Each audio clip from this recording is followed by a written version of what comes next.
Question है two wires A and B, दो wires हैं, एक ए और B, are of equal length, दोनों की लेंथ इक्वल है, एंड हैव इक्वल रेजिस्टेंसेस, दोनों का रेजिस्टेंस भी इक्वल है। तो क्या ध्यान देने वाली बात है आपको कि ए और बी दोनों का लेंथ और रेजिस्टेंस इक्वल है। If the resistivity of A is more than that of B. अब यहाँ पर ये बहुत ही इंटरेस्टिंग है कि यदि आपका रेजिस्टिविटी ए की ज़्यादा है बी से, which wire is thicker and wire, तो कौन सा वायर थिक होगा। ठीक है, यहाँ पर कंडीशन क्या है कि जो लेंथ है और जो रेजिस्टेंस है वो इक्वल है।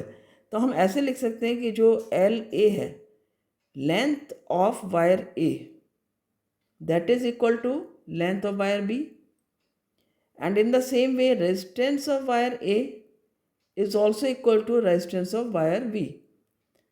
अब आपको पूछा है कि resistivity of A is more, तो यानी कि रो जो है वो ए का बड़ा है then that of the rho of B.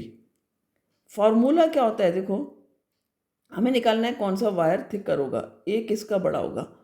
तो यदि हम फॉर्मूले को देखें तो हमारा फॉर्मूला क्या होता है, आपका फॉर्मूला होता है आपका रो आर इज इक्वल टू होता है आपका रो एल अपॉन ए। ठीक है, यदि मैं रो की टर्म्स में लूँ तो रो इज इक्वल टू हो जाएगा आर ए, ये दोनों नीचे से मल्टीप्लाई कर जाएगा आर ए से, आर ए हो जाएगा अपॉन एल हो जाएगा। तो इस कंडीशन में क्या दिख रहा है आपको कि जो रो है वो डायरेक्टली प्रोपोर्शनल आ रहा है ए के, यानी यदि रो बड़ा है ए का, यानी कि रेजिस्टिविटी यदि ए की ज़्यादा है तो एरिया भी ए का ज़्यादा होगा। यानी कि इस तरह से आपका जो ए है, area of A will be greater than area of B. ये आपका आंसर आ जाता है। मीन्स कौन सा वायर ज़्यादा थिक होगा, wire A will be thicker, wire A is thicker than B. ये आपका आंसर आ जाता है फर्स्ट का। इतना समझ में आ गया। देखो लेंथ हमें और रेजिस्टेंस इक्वल दिया है, तो ये दोनों हमारे इक्वल है। लेंथ का रेजिस्टेंस का फ़र्क पड़ता है, रेजिस्टिविटी किसी भी मटेरियल की अपनी एक होती है।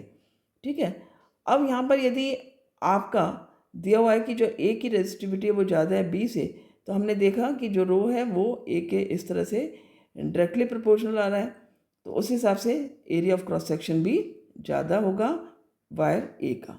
क्लियर हुआ। आगे पूछा है for the electric circuit given below calculate. ये नीचे जो सर्किट दिया हुआ है इसमें आपको क्या क्या कैलकुलेट करना है। देखो पहला क्वेश्चन है करंट इन ईच रेजिस्टर। यहाँ पर पैरेलल रेजिस्टेंसेस हैं, 3 रेजिस्टेंस हैं, रेजिस्टेंस 30 ओम, 10 ओम एंड 5 ओम।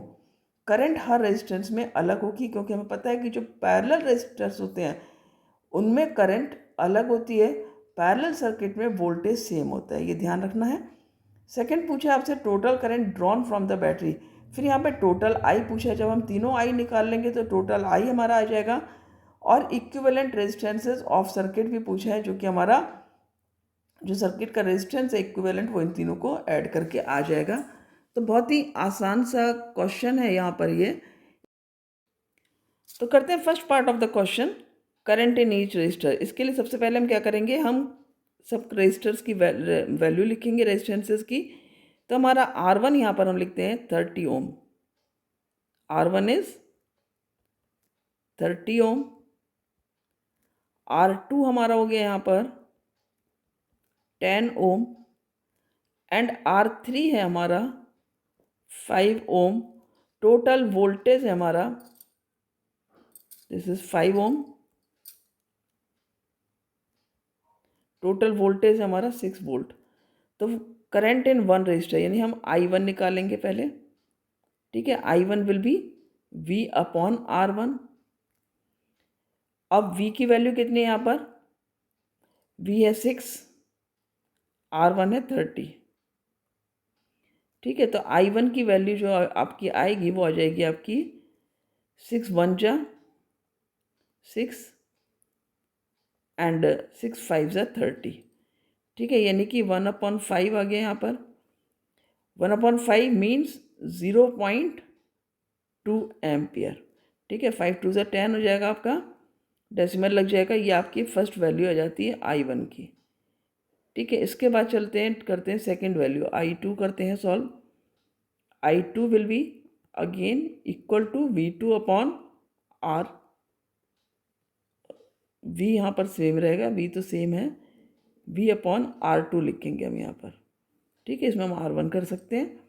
तो V की वैल्यू है 6 और R की वैल्यू आपकी 10, ठीक है। तो I2 की जो वैल्यू आती है वो कितनी आती है, 0.6 एम्पियर।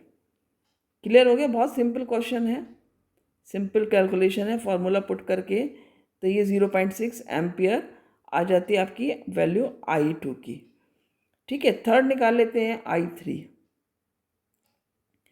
I3 की वैल्यू हो गई V अपॉन R3। सो V है 6 वोल्ट, R3 है 5 ओम।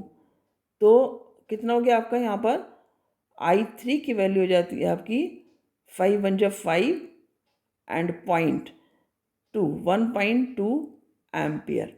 तो यहाँ पर जो करंट आती है वो आपकी 1.2 एम्पियर हो जाती है, वैल्यू किसकी, I3 की, ठीक है। फिर है आपका नेक्स्ट क्वेश्चन करते हैं। समझ में आ गया? ये तीनों वैल्यूज़ में हमने R की वैल्यूज़ रखी है, I में V की वैल्यू सब में सेम है और इस तरह से हमने डिवाइड कर देना है। बहुत ही आसान क्वेश्चन है। अब हम कर लेते हैं इसका सेकंड पार्ट। पार्ट 2 है क्वेश्चन का, total current drawn from the battery, ठीक है। तो टोटल करंट के लिए हम क्या निकालेंगे, टोटल करंट हम लिख लेते हैं पहले। Total current I will be equal to I1 plus I2 plus I3। Clear? I1 की वैल्यू है 0.2 प्लस I2 की वैल्यू 0.6 प्लस I3 की वैल्यू है 1.2। सो 1.2 हमने यहाँ पर लिख लिया। कुल मिलाकर कितना हो गया यहाँ पर आपका, सी 6 to 8 to 10, 0 आ गया, पॉइंट आ गया एंड 1 एंड 1 2, यानी कि टोटल I जो है आपका 2 एम्पियर करंट यहाँ पर आ जाती है। क्लियर? थर्ड पूछा आपसे equivalent resistance of the circuit. So for the third part we can do now. See, third part of the question is parallel circuit है, so we can write for equivalent resistance that V 1 upon Rp will be equal to 1 upon R1 plus 1 upon R2 and plus 1 upon R3. Clear? So 1 upon R1 is 1 upon 30 ohm. So we will write here 1 upon 30 plus 1 upon 10, R2 is 10 here, and plus 1 upon 5, R3 is 5. तो यहाँ पर simple सा LCM हम लेंगे, यहाँ पर LCM ले लिया, यहाँ पर 30 आ गया, 31 जा 10 3 जा 30 एंड 5 6 जा 30।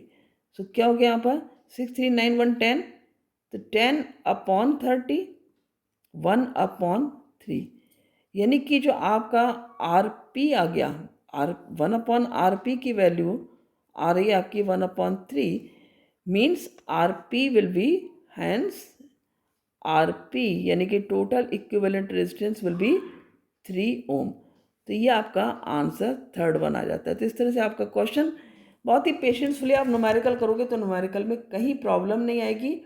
हमने सबसे पहले इस पार्ट को सॉल्व कर लिया है कि कौन सा वायर थिक होगा, क्यों होगा।